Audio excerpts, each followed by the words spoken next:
Ebusia me dingani a wo yate manam panyinga kan wo se yenkote waduru mra enuane ahaban nso enya ahaban bia na ye duro mesra okoto foforo kra de aba betunsu no mu ne ye Awo TV on YouTube se wo pa adoma nkoma semate abakoma sem tetesem anansesem ne ye rekoso ene omanyi mu nsem a mesra ko YouTube na hwehwe Awo TV yen logo na ye black and gold se ne ye be ya wo nyere nti no yen de ne ye black and gold mesra wuhu a wo be se don kokko bi won ten honom subscribe button no mesrel fabose wo ho mame kindly hit the subscribe button ye da si bebre ye ma akwa abanso ewe abusianfo ye ma munyina akwa aba e de ba Awo TV so wo behu yen e wo YouTube wo behu yen e wo Facebook na ya nansesem ho matetete de ya Yenkenkan mamo no e nenenso ye si nkonwa ye de e besomwo na enei no dwumadie no yemfrɛ no kenkan ne biom empani a etai Awo TV achi akonkonwa si adwenwene ho ehu sɛ yesese din na ebeboa yen enti ese din no fofra yafa ene Yenkenkan a wode ko broni kasa mu a wose let's read enti ya na wa hye ne so sese ye dwumadie no enne kenkan ne bio na ede Yenkenkan ehoma edru so a ye de ebesom mo no edin eda so ene me chinchine yi na ya asante kasa mu homa ye kyerɛye a ye J-Gyekye Yeboah ene kyerɛye ehoma no enie J-Gyekye Yeboah no kyerɛ me chinchine yi a ye de eba besom wi na ukọ the Bureau of Ghana Languages a ubenya nhoma ni bi akenkan bi nim sɛ aye wadwene mu kesene ne kakra de enti a yadane akọ asante ne sɛ nhoma na nkasa ya asante yen so de ye se Ghana kasa ena ye pese editing man nti e ma akọ abaye ba Awo TV so Yenkenkan edwumadi season 2 episode 1 everyone is my mama munyina akọ aba Awo TV on YouTube, on Facebook, on Instagram na ye retena se e de Yenkenkan abesom wo bro ni be ka say let's read e ya aka no homa tetiri ni bi ye besi nko na ya kenkan ama mo e ye memene da bia on Awo TV e wo YouTube e wo Facebook e wo Instagram adaro ma ye hia wo meeting e de Awo ya tema na kenkan ni akwasi basahye ade e obi obra no ene no di no dendenden so pa se wo hwemu a na oyo de hye kan ne maami adwo abraketu e yo so nani wasempa asa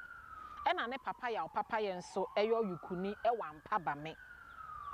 atete semu mpo kire se ne papa no di ade pen e wampa ba me ho enam so manfo e di wombuchi ama no esa wo ba wasomu gya na wabetu bie na wantumi ani saa bɔhye no so nti no wotu no ade so apre anka dane sebo a o maame so bedi ade e wa asempa sananso na onua pani bi a wofrɛ no abena pena e na osi so saa bre no odi ade mfirihie aduasa ansan no owuo na abena ye obi ompe ne ho asem a nani so gene man ho nti obi anka no benkum anka no nifa adehyesem ekum akwasi sei to se kakra nya aka na no a otumi bɔ ne ho mmara ne se me adwoa ba akwasi de hye no me nsuro hu nye me hu okwansi afamu ade ebeye yie akwasi papa de nkyini bia ansa na owuo ebefa no akro nanso sebe akra ye ntumi enya ade titire bia enu nti e ma akwasi ne maame ade ye mobo se akwasi hwe ne na bere we asetena mu a na ye den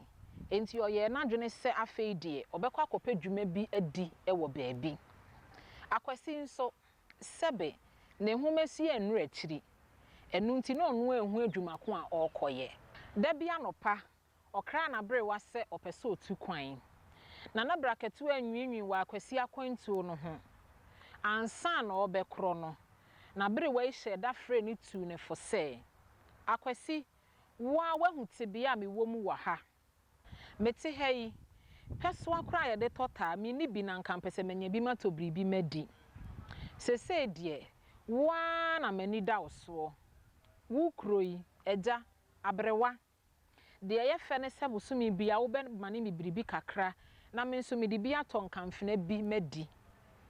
de wo pese wo yoyi mahunu bi ehunu kwa me afiri ye gya oni hu akrata mpo bo no e ma owu awerɛho Why your this ye to no me ye ne bi another be your man for any about so. Wo kroi afekubo and then some berry as sinti she na wan kofa abanyama na bi anya nkom. Afei ensane mmaye noma esese wuyi na kwa wabrabo mu kra. Asonafo nsamanfo enyina wati atidina pa na de a wo besom biara e wo de wo kro no enye yie ma wo. Mihira okose na no siye no anopa noa na basahye ade etam ne botowa bi ehye ne moto amu ebu na ketemu. Oduru abonten so no na ka bi si wo a ekobo hyempom. Bo hyempom eye kuro bi a epom ho ka nyina de nipa kɔ ho ema wokope ka afoforo eto awo na kwantu so.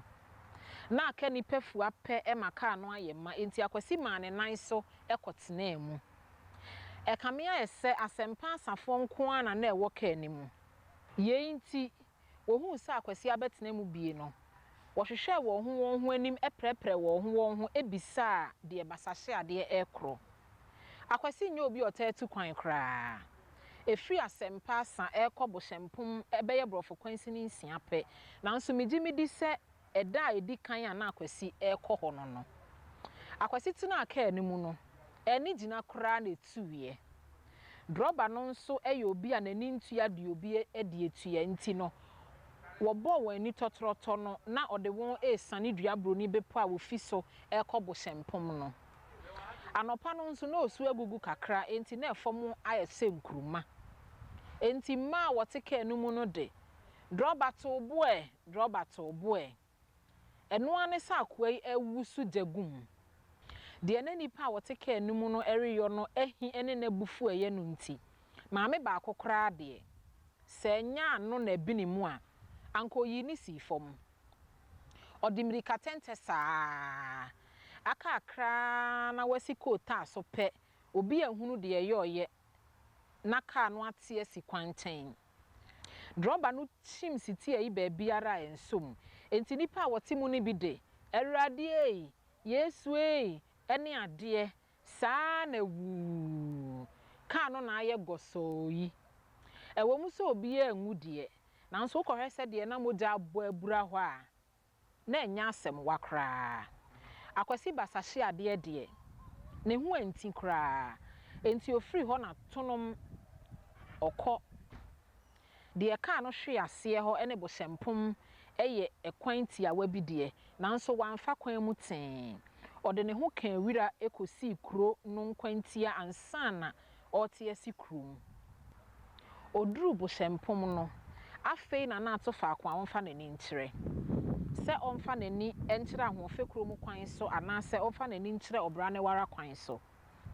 odina ho adwindwin ni tiri mu saa no obi so na beti ehwara na ne yemje ne hyew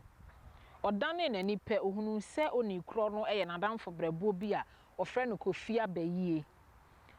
ye obi one basahye ade egurufi wo mofra bremu ekosi se wonyini na abayie tubata ebeye mfie du animanim ho ne obi ante ne ho popoye bia enti eye basahye ade nwanwa pa so ne no kohia ho saa eho no obi sa basahye ade se okohe ena obu ane se eho adwen a oguso ena wode abetu ni oto aso se ohunu so mfa nani nkyere obra ne wa ana ahofe krom abayie tie se wabo ahofe krom din no opagya nani hwewiem esre wusu ni ti kan se heja abusia